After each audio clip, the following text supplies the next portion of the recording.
Dr. S. Somnath, virtually, Dr. Krishna Nair, Dr. Joseph Kurvilla, colleagues, friends. First of all, let me say it's really, for me, a wonderful opportunity, experience to be with all of you, and especially to be with all of you on what I understand is your crystal anniversary. So my best wishes. I'm very confident that you all have a fantastic future ahead. The little that I've seen before coming to this meeting actually has only given me a stronger belief in what all of you are capable of, and I wish you all the very best. Now, I am supposed to speak to you about G20 and the Vikasit Bharat. What I would like to do, since some of you have tracked me in a way, is I'd like to, share some thoughts, and then quite honestly, I would much rather have a conversation with all of you, so that I also have something to take away when I leave. So if you will indulge me, that's the approach I would go.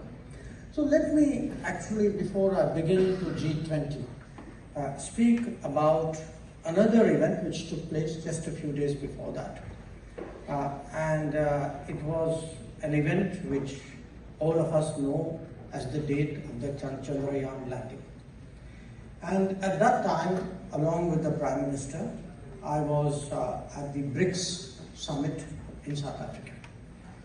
Now, when we arrived at the BRICS summit the first day, this is a gathering of the leaders of India, China, Russia, South Africa, Brazil. But they had invited another 50, 60 presidents and prime ministers. So it really looked like half the world was there, half the world leadership was there. Now, it often happens in such gatherings, people know each other, they start talking to each other. And very quickly, you could see that the Chandrayaan excitement, this was the day before the landing, had started to seep through osmosis from us onto everybody else.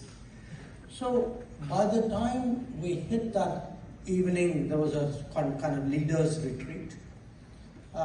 In fact, it was not just we who were talking Chandrayaan, even the others had started talking Chandrayaan.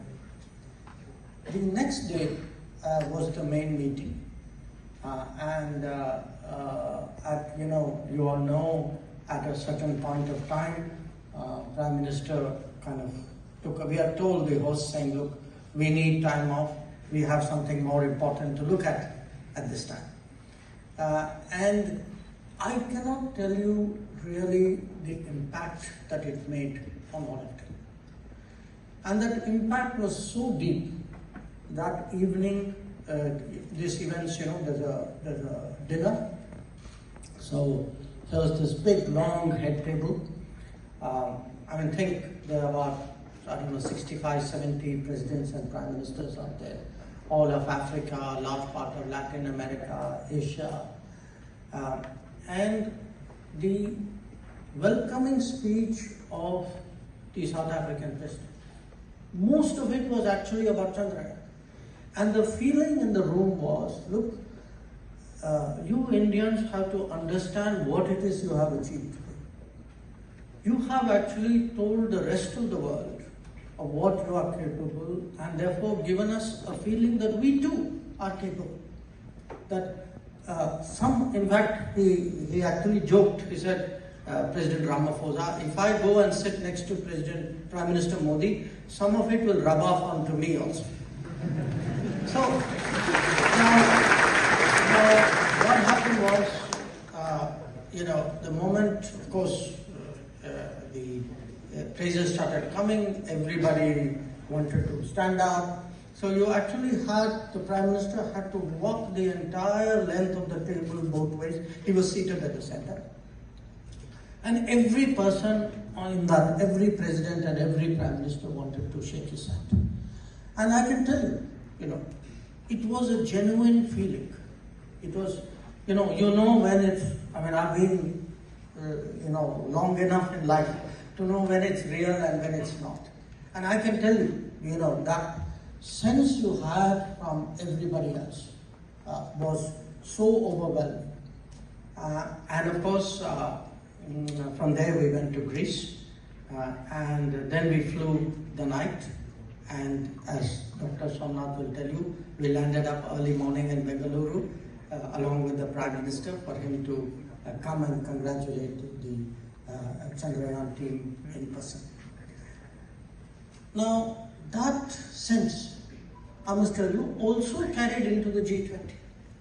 That when we met at the G20, yes, the G20, the G20 is like, you could say, it's like a mission that we also launch. Huh? So you prepare for a mission for a long time, you do trial runs, you experiment in the lab, you do real life simulation. So everything that you do, think of us as doing something like this. For us, it's like a mission G20, So that day for us was like a G20 landing. G20 landing. So when we approached that in the last 2 days, again you could see how much of the conversation, remarks by it would somewhere be a joke, it would be a remark of admiration, it would be some but today that has so deeply imprinted itself in the mind of the world that no question, what was done was a fantastic space achievement, technology achievement, but it is actually in many ways the ripple impact of this, I must tell you, in global consciousness is enormous. And that is something which your fraternity really should appreciate, and you should actually, in a sense, have that inner satisfaction, which will of course be too disciplined and modest to express outwardly. So that is the first thought which was, when I felt I was coming here, I felt that feeling which I experienced in BRICS and in the G20 is something that I need to share with you. Now, the second thought was a program which actually I did this morning. This morning, today is September 17th. It is Vishwakarma Day. It is a day when we recognize and honor people who over centuries have kept up the tradition of arts and craft alive in this country.